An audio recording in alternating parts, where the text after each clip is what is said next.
తాకట్లో ఉన్న మీ బంగారాన్ని విడిపించి ఆ రోజు ఆన్లైన్ రేటుకి కొంటాం. Sharma gold company. మదరు, నేను ఇంత luckiest person in this world అని ఒక పక్కన ఫీల్ అవుతుంటారు, ఇంకో పక్కన మా వాడికి ఇంత చేదస్తం ఉంది అది కూడా ఫీల్ అవుతుంటారా? డెఫినెట్ గా ఉంటుంది కదా.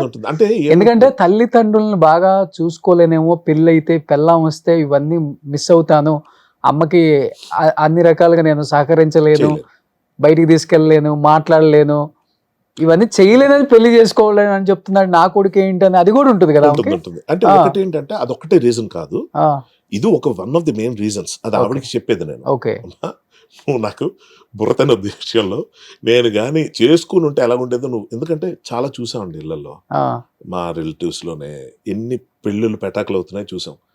అది నార్మలే కదా అనేస్తున్నారు అందరూ. నేనంటాను నార్మలే కావచ్చు, కానీ నేను ఎందుకు యాక్సెప్ట్ చేయాలి? అది నేను చేసుకుంటే ది బెస్ట్ హస్బెండ్ ఎవర్ అవ్వాలన్నదే నా గోల్ ఫస్ట్ నుంచి కూడా. ఓకే, ఎవరైనా ఏం చెప్తారు, అరే నువ్వు పెద్దోడు అయిపోతే, ఇప్పుడు మీరు చెప్పినట్టే ఒక ఏజ్ వచ్చిన తర్వాత ఎవరో ఒకరు తోడు ఉండాలి, ఎవరో ఒకరు ఏదో చేయాలి. అలా మా పెద్దనాన్నగారు బిగ్గెస్ట్ ఎగ్జాంపుల్ అండి ఇందులో. ఆయన చాలా లేట్ ఏజ్లో పెళ్లి చేసుకున్నారు. ఆయన బాధ్యతలన్నీ తీరిపోయిన తర్వాత వాళ్ళు వీళ్ళు ఎవరైతే చేసుకోరా అని చెప్తే చేసుకున్నారు. ఎవరైతే తోడుగా వస్తారనుకున్న మా పెద్దమ్మ ఎవరైతే ఉన్నారో ఆవిడకి అన్ఫార్చునేట్లీ మస్కులర్ డిస్ట్రోఫీ వచ్చింది. అంటే ఒక్కొక్క పార్టు ఇన్వాలిడ్ అయిపోతుంటుంది, కొలాప్స్ అయిపోతుంది. గెస్ వాట్, ఆవిడ టోటల్ కొలాప్స్ అయిపోయిన తర్వాత ఇఫ్ ఐఎమ్ నాట్ రాంగ్ 15 ఏళ్ళు బతికారు ఆవిడ. ఈయన చేసిన సపర్యలండి, అంటే ఆయన సోలోగా బతుకుంటే ఇప్పటికీ he still happy. Let me tell you, మా బాబాయ్లందరికన్నా of course he's the eldest brother. He's almost 90+, physically fit, he does everything by his own. Okay, ఒక అసిస్టెంట్ ఉంటాడు, ఆ అసిస్టెంట్ వైఫ్, ఆ ఫ్యామిలీ ఉంటుంది. అతను వాళ్ళ ఫ్యామిలీ కింద చూస్తాడు అంతే ఆయన. కానీ ఇప్పటికీ అది అందుకో ఇది అందుకో ఉండదండి. ఆయన ఒక గ్లాసుడు ఇక్కడున్న ఏదైనా తీసుకోవాలన్నా ఆయన వెళ్ళి తీసుకుంటారు తప్ప వెళ్ళి స్విచ్ ఆన్, ఇవన్నీ ఉన్నాయి. ఇవి చూసిన తర్వాత నాకు ఒకటి అనిపించింది, అందరూ అయ్యో పాపం ఇతను పెళ్లి చేసుకున్నాక ఇలాగ ఇబ్బందులు పడ్డారు అని అనుకుంటే, మా పెద్దమ్మ పాయింట్ ఆఫ్ వ్యూలో ఆవిడ ఎవరో నాకు తెలియదు, అంటే బయట ఫ్యామిలీ నుంచి వచ్చారు కాబట్టి ఆవిడ అదృష్టం కదా ఇలాంటి భర్త దొరకడం. భర్త అంటే ఇలా ఉండాలి కదా. సో మనకిప్పుడు మన పేరెంట్స్ చెప్పేటప్పుడు ముఖ్యంగా మగపిల్లలు రండి, అరే నువ్వు మంచి ఫుడ్ తినాలంటే పెళ్లి చేసుకోవాలి, ఇంట్లో ఫుడ్ ఉంటుంది, నీ బట్టలు ఉతకడానికి ఒక మనిషి ఉంటుంది, ఇల్లు క్లీన్ చేసుకోవడానికి చూసుకోవడానికి, నీ పిల్లలకి అనడానికి, వాళ్ళని చూసుకోవడానికి, నీ ఫినాన్సెస్ లేకపోతే నీకు హెల్ప్ అవ్వడానికి నీకు అసిస్టెంట్ ఒకటి. నువ్వు ముసలాడు వైపు లేవలేని పరిస్థితుల్లో ఆ పెళ్ళం వచ్చి నీకు చేస్తుంది, కానీ బయట వచ్చేవాళ్ళు ఎవరు అంత ఎఫెక్షనేట్గా చేయరు. బయట వచ్చేవాళ్ళు ఎఫెక్షనేట్గా చేస్తారో లేదో నాకు తెలియదు, బట్ నా ఎఫెక్షన్ ఆవిడ మీద ఉంటే నేను ఆ పనులన్నీ ఆవిడతో చేయించుకోనండి. No ways, no chance. నేను ఇంకా గట్టిగా మాట్లాడితే నేను హెల్ప్ అయ్యేలా చూసుకుంటా. దానికి ఏజే ప్రాబ్లం అనుకుంటే, అంటే ముందు నేను ముసలాడిని అయిపోతాను, నాకన్నా 10 ఏళ్ళు 8 ఏళ్ళు చిన్నది చేస్తారు కదా మామూలు పెళ్ళి, అదే ఇష్యూ అనుకుంటే నేను నాకన్నా 10 ఏళ్ళు 12 ఏళ్ళు పెద్దవాన్ని చేసుకుంటా. ఇలా మాట్లాడేవాడిని. ఇదేదో కబుర్లు చెప్పి కాలయాపన చేసి పక్క వెళ్ళిపోవడం కాదు. ఇప్పటికీ నేను సింగిల్ గా ఉండడం కారణం అదే. చేస్తే అలా చెయ్యి, లేకపోతే ఉప్పు కారం తింటున్నాం కదా, కోరికలు ఎక్కువ ఉంటాయి కదా, తట్టుకోగలరా? కోరికలకి ప్రేమ ఉంది కదా, పెళ్ళి ఎందుకు? ప్రేమ సరిపోద్దా? ప్రేమే సరిపోద్ది. ప్రేమ అంటే ఏమనుకుంటున్నారు, పెళ్లిలో ఉన్నవన్నీ ప్రేమలో ఉంటాయి. ఓకే, గట్టిగా మాట్లాడితే ప్రేమ లేకపోతే పెళ్లిలో అవి కూడా అంటే వేరే వాళ్ళతో అవుతున్నారు రిలేషన్షిప్స్ ఉన్నాయి లివింగ్ రిలేషన్స్ చాలా. అందుకే అన్నాను లివింగ్ రిలేషన్ కూడా కాదు, అలా ఒకటి ఏదో ట్రై చేసి అది కూడా ఫెయిల్ అయింది. బట్ ఫెయిల్ అదేనా మీరు సూసైడ్ చేసుకోవాలనుకున్నారు, ఏదో లవ్ ఫెయిల్యూర్ ఏదో అయిందని? అది వేరు. అది ఎప్పుడో ఫస్ట్ లో ఒక 7 ఏళ్ళు అయ్యి ఫస్ట్ ఉంటాయి కదా లవ్, 7 years లవ్ చేశారు. 7 years ఒక రిలేషన్షిప్ కంటిన్యూ అయ్యి బ్రేకప్, సడన్లీ డిసపియర్డ్, కనబడలేదు అమ్మాయి. పెళ్లి చేసుకుందని అదే సినిమాలో శంకర్తో మళ్ళీ అదే ఆయనతో పోల్చి అని అంటారు కదా, సడన్ గా ఏమైందో తెలియదు అమ్మాయికి పెళ్లి అయిపోయింది అంటారు. అలాగే నాకు కూడా ఒక వార్నింగ్ లేదు, ఒక థ్రెట్ లేదు, ఏమీ లేదు. బట్ పాయింట్ ఏంటంటే I was not proper person. అప్పుడు నా కెరీర్ అని నేను ఆమెకు ఫోన్ చేయకపోవటం, ఆమె చేస్తున్న కూడా నేను మళ్ళీ చేస్తానని అటెంటివ్గా లేకపోవటం, maybe she had so many complaints. అదే అంటున్నాను, మనం చాలా మంచోళ్ళు కదా మనకు అనిపిస్తాం, అవతల వాళ్ళకి అనిపించే ప్రయత్నం మనం చెయ్యాలి, కానీ గ్రాంటెడ్ గా తీసుకోవడం వల్ల చెయ్యం. అది పెళ్లి కాకముందే నాకు వచ్చిందంటే, పెళ్లి అయిన తర్వాత హారిబుల్ హస్బెండ్ అయ్యేవాడు నా పిల్లకి. సో నాకు ఇందాక మీరు అన్నట్టు బ్రేకప్స్ అనేవి రీజన్ కాదు యాక్చువల్ గా. బ్రేకప్స్ యాక్చువల్లీ హెల్ప్ మీ, ఎందుకంటే టు మూవ్ ఆన్, ఇంకో కొత్త పర్సన్ కలవటం, కొత్త లైఫ్ స్టార్ట్ చేయటం, మాటికి ప్రేమలో పడ్డం చాలా మంచి విషయం. ఎంతమందితో పడ్డారు అలా ప్రేమలో? నేను నెంబర్ ఎందుకు మెన్షన్ చేయనంటే, చెప్పగలను కానీ ఎందుకు చేయనంటే, నేను అమ్మాయిల్ని నెంబర్తో పోల్చడం నాకు నచ్చదు. ఫర్ ఎగ్జాంపుల్ ఒక 100 అమ్మాయిలు ఉన్నారు అనుకుందాం మాట, ప్రతి అమ్మాయికి నేను ఈ రోజుకే రుణపడి ఉన్నా. Cross my heart I'm telling. ఏదో గొప్పల కోసం చెప్పాలి. అందరితో ఫిజికల్ రిలేషన్షిప్ ఉంది. Yeah. Yeah. Good. But point ఏంటంటే నేను అలా చూడను. నేనేమంటున్నానంటే వాళ్ళు దూరం అయిన తర్వాత కూడా ఇంకా అంతే ప్రేమ నా మీద చూపిస్తూ అంతే అఫెక్షనేట్గా నాతో మాట్లాడుతూ అర్ధరాత్రి 2 గంటలకి అలా ఎప్పుడైనా other side of the world, so యూఎస్లోనో లండన్లోనో ఎక్కడ ఉన్నప్పుడు మాట్లాడుకోవటం. కంపానియన్షిప్ అంటే చెప్తున్నా, ఆ కంపాటబిలిటీ. బ్రేకప్ అయిన ఏ రిలేషన్షిప్లో కూడా పెయిన్ లేదు నాది, విత్ మ్యూచువల్ అండర్స్టాండింగ్. ఇది ఇంతకు మించి వెళ్ళదు అని తెలిసిన తర్వాత నేను I make it very clear అండి. అది నా గర్ల్ ఫ్రెండ్, నా సొంత చెల్లికైనా అదే చెప్తా, నా సొంత మనుషులకైనా. అంటే ఆడపిల్లల గురించి మాట్లాడుతున్నాం కానీ తమ్ముళ్ళు బావలు అంటలేదు.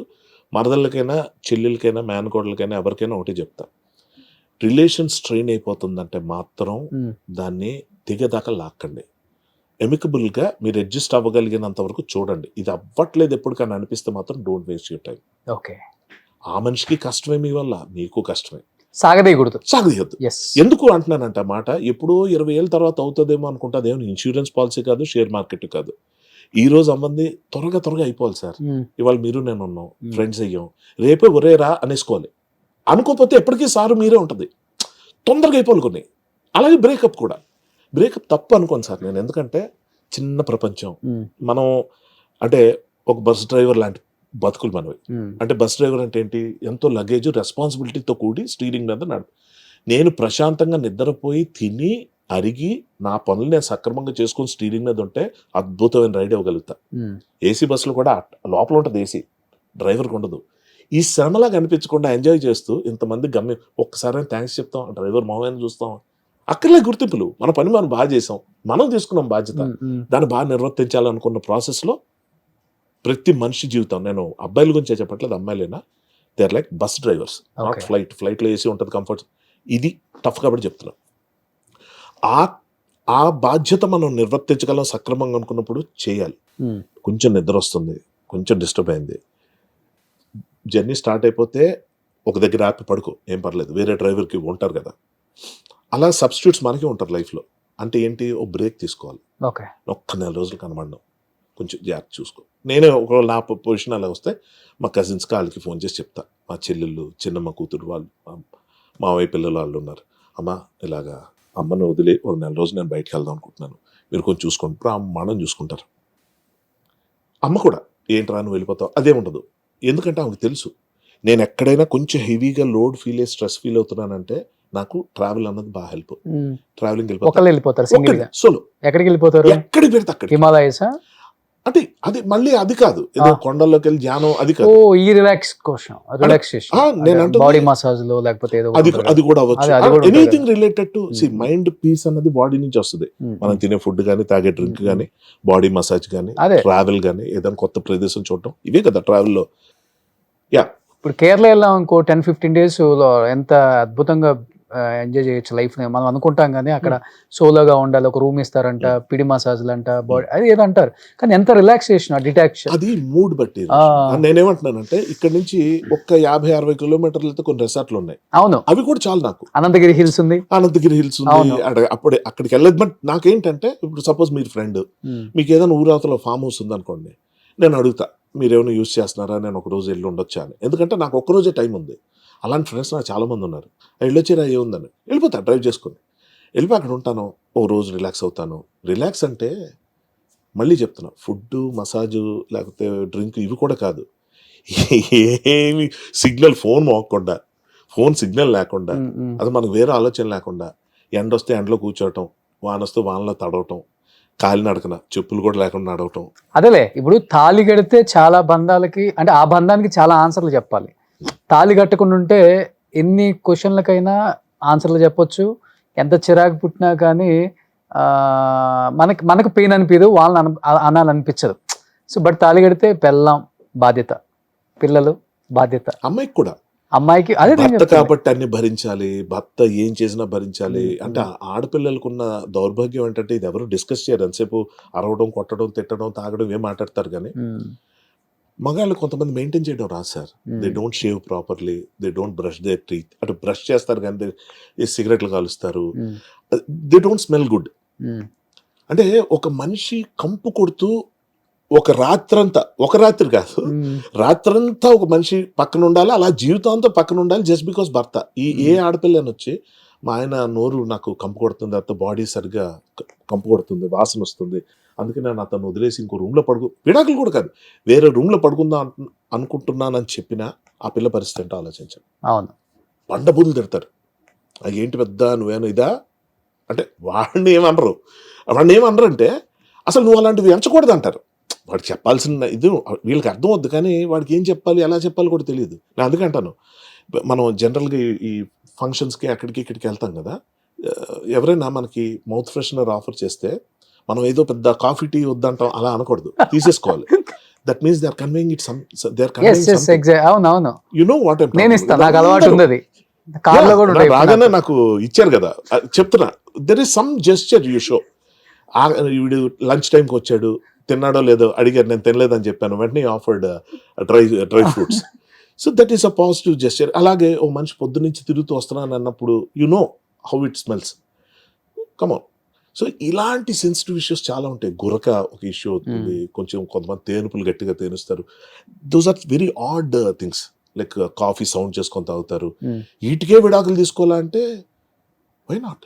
చూడండి, పెళ్లి కాకుండా ఒక బ్యాచులర్, ఒక అబ్బాయి ఎన్ని విషయాలు షేర్ చేసుకుంటున్నారు అంటే ఇవన్నీ నిజంగా పెళ్ళైన వాళ్ళు ఎవరు ఇన్ని మాట్లాడలేరు, గ్రాంటెడ్ గా తీసేసుకుంటారు. అదే నేను చెప్తాను. అంటే నా గురించి ఎవరు మాట్లాడకూడదు. అవును, అమ్మాయిలు కూడా ఆ నైటీలో వేసుకొని ఆ చీరలో ఒళ్ళు ఆడుగా పెంచేసి ఇంకెవరిని అట్రాక్ట్ చేయాలి నేను అన్న దాంట్లో వాళ్ళు కేర్ తీసుకోరు. అవును, అంతేగాని పొద్దున కనిపిస్తే నా భర్తకి నేను బాగా కనిపించాలన్న ఆలోచన ఎందుకు రాదు? అలాగే భర్తలు ఎందుకు ఇప్పుడు చూస్తే, ఇప్పుడు మీరు అనుకున్న దానికి అన్నిటికీ సొల్యూషన్ చెప్పాలంటే భార్యలు భర్తల్ని భయంకరంగా చెప్పేస్తున్నారు.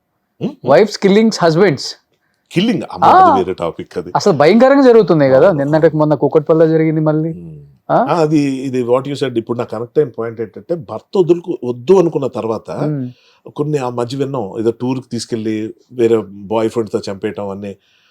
అంటే ఆడపిల్లల నుంచి మనం ఎక్స్పెక్ట్ చేయలేదు, అంతే.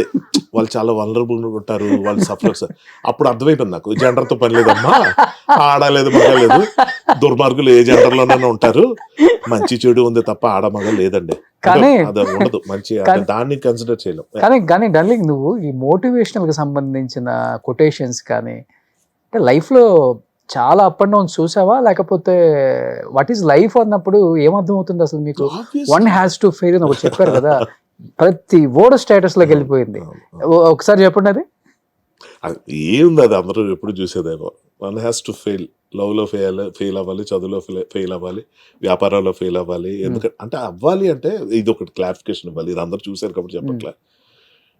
ఇప్పుడు నాకు ఒక ఫ్యాన్ ఉన్న రూమ్లో పెట్టారనుకోండి, అబ్బా ఏసీ లేదని బాధపడుతున్నా అనుకోండి, అప్పుడు ఏసీ కాదు పెట్టాల్సిందే, తీసుకెళ్ళి ఫ్యాన్ ఆఫ్ చేసేయాలి. ఫ్యాన్ ఆఫ్ చేసిన ప్లేస్లో అబ్బా ఫ్యాన్ ఉంటే బాగున్నాను అనుకున్నాడికి ఎండలో తీసుకెళ్ళి పెట్టాలి. అప్పుడు ఆ రూమ్ చాలు అనిపిస్తుంది, ఫ్యాన్ కూడా అక్కర్లేదు. నేను ఎందుకు చెప్తానంటే, ఇది మన లైఫ్ చాలా దుర్భరంగా ఉంది, చాలా కష్టంగా ఉంది అనుకుంటే, ఫర్ ఎగ్జాంపుల్ నేను అన్నాను, నన్ను ఎవరైనా నువ్వు చాలా లావ్ అయిపోతున్నావు హర్ష, విచ్ ఇస్ ట్రూ, నా హెల్త్ గురించి ఆలోచించి చెప్తారు. కానీ అలా కాకుండా నువ్వు ఫిట్గా ఉంటే అసలు నువ్వు ఈ పాటికి ఎన్నో రోల్స్ చేసేవాడు, నువ్వు ఇంకా బిజీ అయిపోయాడు, which is not true. So నేను as long as I'm physically fit and active and energetic, nothing can dominate me or control me. నేను ఐఎమ్ ఓకే. నేనేమంటాను, ఫిట్గా ఉండటం సన్నగా ఉండటం మంచిదే, కానీ అలా ఉంటేనే పర్ఫెక్ట్. లావుగున్న వాళ్ళు అసలు మనుషులే కాదు, వాళ్ళు హెల్తే లేదు, వాళ్ళు ఎందుకు పనికిరారు, ఇది దుర్మార్గమైన దిక్కుమాలి చర్చ. హెయిర్ ఊడిపోతుంది ఎవరికో, ఏంటి హెయిర్ ఊడిపోయింది నీకు అందుకే టెన్షన్లు వద్దన్నా, నా షాంపూ వాడదు, ఏదో ఒకటి మాట్లాడేస్తాను తప్ప, అది జెంటికల్గా వచ్చిందని యాక్సెప్ట్ చేసేస్తున్నాడు. మళ్ళీ గంటల తరబడి దువ్వుకోకర్లేదు, కటింగ్లు చేయించుకోకర్లేదు, డైలీ వేసుకోకర్లేదు అని ఎందుకు అనుకోరు? సో ఈ కాన్సెప్ట్ నుంచి నేను చెప్పింది ఏంటంటే, నీకు ఎప్పుడైనా నీ లైఫ్ దుర్భరంగా అనిపిస్తే, నీకు ఫెయిల్యూర్ అంటే ఏంటో నీకు తెలియదు. నువ్వు ఉన్న పొజిషన్ కన్నా ఒక స్టెప్ కిందకి వెళ్తే నీకు అర్థం అవుద్ది. అవును, 100 కోట్లు కొట్టలేదు ఎందుకు అన్నోడికి అసలు రూపాయి కూడా కలెక్ట్ చేయని సినిమా తీయాల్సి వస్తే ఏంటి పరిస్థితి? సో ఎప్పుడైనా కూడా ఒక అడుగు వెనక్కేసి ఆలోచించి ఎందుకు ఇది చెప్తామంటే, ఎండ్ ఆఫ్ ది డే మన జీవితం మనం ఎంజాయ్ చేయాలి కదా రోషన్. ఎవరిదో ఊపిరి మనం పీల్చట్లే, ఎవరిదో తిండి మనం తినట్లా, మన కడుపు నిండా కోసం మనం తింటున్నాం. తిన్నప్పుడు ఎంజాయ్ చేయాల్సినప్పుడు చెయ్యి. వెయిట్ పెరుగుతాను, పెరుగు ఏమవుద్ది? 6 ప్యాకులు చేసిన వాళ్ళే వెళ్ళిపోతున్నారు ట్రెడ్మిల్ మీద, వాటి మీద. That's a different topic. అలాగనే sudden heart attacks. Sudden heart attacks వస్తున్నాయి, ఎవరు ఎందుకు పోతుందో తెలియదు. పోనీ హార్ట్ అటాక్లు కాదు, ఫిజికల్ ఫిట్గా ఉంటుంది, సునామీ అంటున్నారు, కరోనా వైరస్ అంటున్నారు. సో ఎవరు ఎంతకాలం ఎలా బతుకుతారో తెలియని ఈ ప్రపంచంలో ఏదో ఓవర్ యాక్షన్లు చేయకుండా ఏదో వచ్చి ట్రక్ గుద్దేస్తుంది. మనం రోడ్డు మీద వెళ్తుంటే చూస్తుంటాం అలాంటి వీడియోలు. పాపం మార్నింగ్ వాక్కి వెళ్తుంటే ఆడెవడో వచ్చి గుద్దేస్తాడు, బ్రేకులు ఫెయిల్ అయ్యి. వాడికి 1000 కోట్లకు ఉంటుంది మళ్ళీ. వాడికి 1000 కోట్లు, వాడు బాగా తిరుగుతుంటాడు, అసలు వీళ్ళు కనీసం గుర్తించం. సో మన లైఫ్కి వాల్యూ లేదని తెలిసిన తర్వాత బయట వాళ్ళ దృష్టిలో నీ లైఫ్కి నువ్వు వాల్యూ ఇచ్చినప్పుడు ఇది చాలా ఇంపార్టెంట్ పాయింట్. నిన్ను నువ్వు కష్టపెట్టుకోవడం అన్నది ఆకలిగా నీకు ఇష్టమైనవి తినకుండా కడుపు మార్చుకుని వచ్చేదే నొప్పే. ఓకే, విపరీతంగా తినేసే దానివల్ల వచ్చేది కూడా నొప్పే. ఏ నొప్పిని నువ్వు చూస్ చేసుకుంటున్నావు ఇస్ ద క్వశ్చన్.